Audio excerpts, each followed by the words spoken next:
li tax jàkku Rebeuss bu doon beneen jàkk ak beneen këru yàlla it ma fekkee ko wala xam ko wala xam ci dara dinaa ci participer d'une façon ou d'une autre loolu mooy wareefu jullit mais jàkku Rebeuss bi plus particulièrement man sama papa moo doon commissaire Rebeuss dans les années 70 j'étais très enfant police Rebeuss boobu ngeen gis ay policiers ñoo ma doon yóbbu may jàngi Immaculée. Donc j'ai grandi là-bas à la limite sëy moo ma fa génne ok quand j'ai grandi là-bas j'ai vu la mosquée dont Pape Oumar Diène ak Payem Sarr Diagne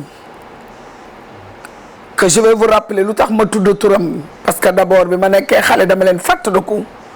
ak samay way dawli yi ak paa yi nekkoon ci quartier bi di ma romba heure waxtu julli bu jàkk ju nodde ñu dem julli donc xam naa jàkk jooju ku fa nekk de 5 ans à 21 ans war nga xam jàkk ji en fait dañu ne jàkk ji 2018 la tëj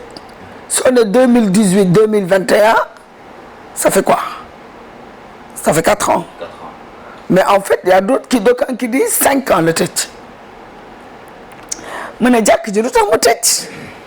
ñu ne ma ñaari imam ñoo doon xeex mbay ku ñuy wax Mbay Jaañ ak ku ñuy wax Oumar Diène mën na luñ doon xeex noonu añi imam ak xeex ñu ne ma ay nag yuñ doon séddale Oumar Diène di ko jaay waa quartier bi di ci encaissé 4,5 millions Mbay Jaañ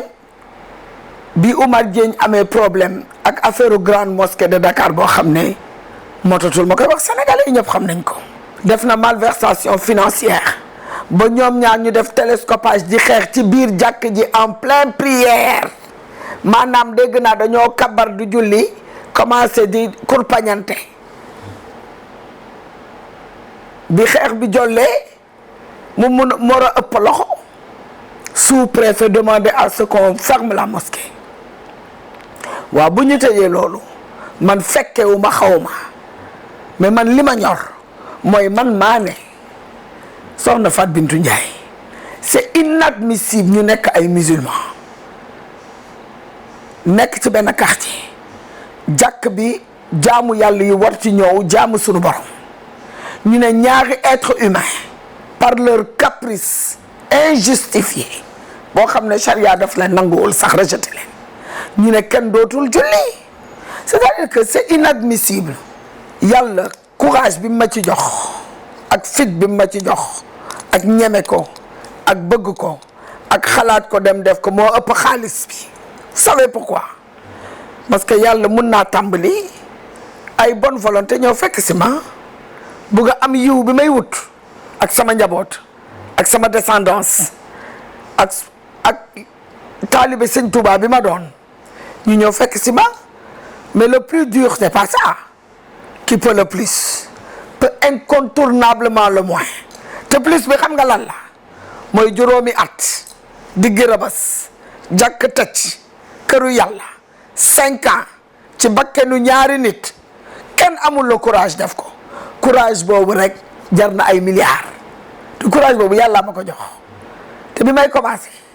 nee naa leen yàlla na ma yàlla jox fitu Seydina Omar bun Khattab Oumar Diène boobu di wax ne que LGBT yi ndax dégg naa dafa ne que dañu jël montant wu 300 millions ñëw moom lañ ko bëggoon jox pour mu defar jàkku Rebeuss mu bañ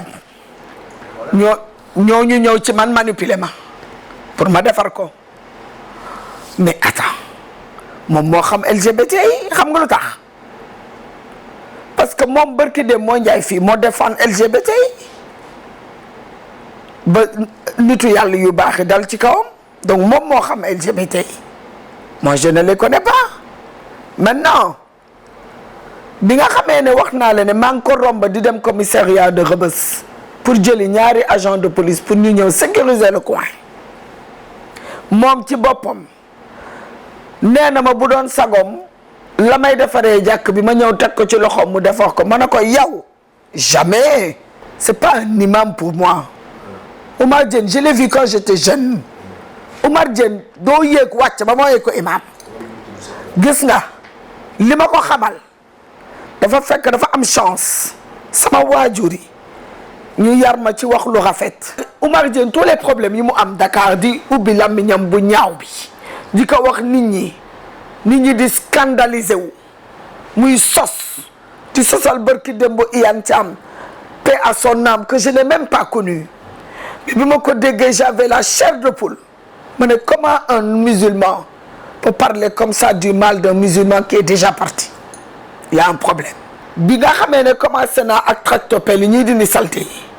bi mu ñëwee ñu ne ma Oumar Diène a ngi nale ñu ne ma mu ngi woo ay journalistes je pense seen ay naataango dama ne bon ñu ne waaw xam nga lu ma def c'est dommage que ñoom jëluñu caméra boobu sax dama ñëw ne ko yow Oumar Diène xool ma mu xool ma ne ko yow ma ngay saaga dégg naa yaa ngi may saaga ci réseaux sociaux yi xam nga lu ma wax mu ne Bintu man saaga ma la de xam nga lu tax mu tontu ma noonu parce que xam na ne waruma saaga xamaluma lu may saagee bonjour bonsoir la ma xamel te xam na ne ñun ñoo ko xam Oumar Diène. Quand Oumar Diène dit c'est ma mosquée Oumar Diène waxul dëgg. Je vais vous dire cette mosquée là a un droit réel, c'est un titre foncier privé. xam nga luy droit réel titre foncier privé moom la kon Oumar Diène te j'ai le document à l'appui donc Oumar Diène mënul wax ne donc là expliqué naa la sur le plan religieux mënul moom jàkk ji parce que il se prévaloir que papam imam la woon mais expliqué naa la ni papam nekkee imam sur le plan juridique mënu ko nekk parce que titre foncier jàpp de droit réel la te droit réel bi mi ngi nii je peux le montrer au vu et au su de tout le monde donc c'est pas possible dëgg la wala du dëgg mais sama li may jeexale mooy dama ne qu'il vente qu'il pleuve ou qu'il neige bon an mal an sunu borom bi ñu sàkk rek moo ma tere bañ a defar këram ba mu rafet ne jaami dem leen jullit dama bëgg nga jàpp loolu. bi ñu déggee ne que benn jàkk dañ ko tëj pour des raisons d'argent et de bœuf ak des intérêts particuliers de deux imams muy Oumar Diène et Babacar Diagne ça m'a scandalisé en tant que musulman parce que comme je dis am na ñoo xam ne adduna moo la ñor nu ñu lekkee nu ñu amee soxla nu ñu tabaxee kër et cetera ça n'engage que je les juge pas mais man li ma ñor mooy diinul islam yoon bi nga xam ne mooy yoonu Cheikh Ahmadou Bamba te ma bokk ci te mu ne diinullahi arkaana la ko tax a jóg mooy taxawal les piliers de l'islam man bu ma gisee lu mel nii je suis scandalisé et c'est honteux. comme morgue bi pour des histoires de nag ak xaalis ñu tëj benn morgue boo xam ne tous les gens de Rebeuss amuñu fu ñu laver dignement leur mort ba ci démb rek ki dëkk en face dañ koy yóbbu dañu jël néewam yóbbu ko ba jàkk saraxule yi sang ko indiwaat ko fii jullee ko. damay lancer défi au Sénégalais ñi ko dégg am yaakaar rek ne gëmuñu ko ndax xamuñu ma di wax ne man Fat Bintou Ndiaye bi wax ak yéen ku ma bëgg a xam dama laaj ma sëñ Muntaxa Mbàkke bu sëñ Basiru Mbàkke bu sëriñ Tuubaa ca Daaru Minam ne ko kan mooy Fatou Bintou Ndiaye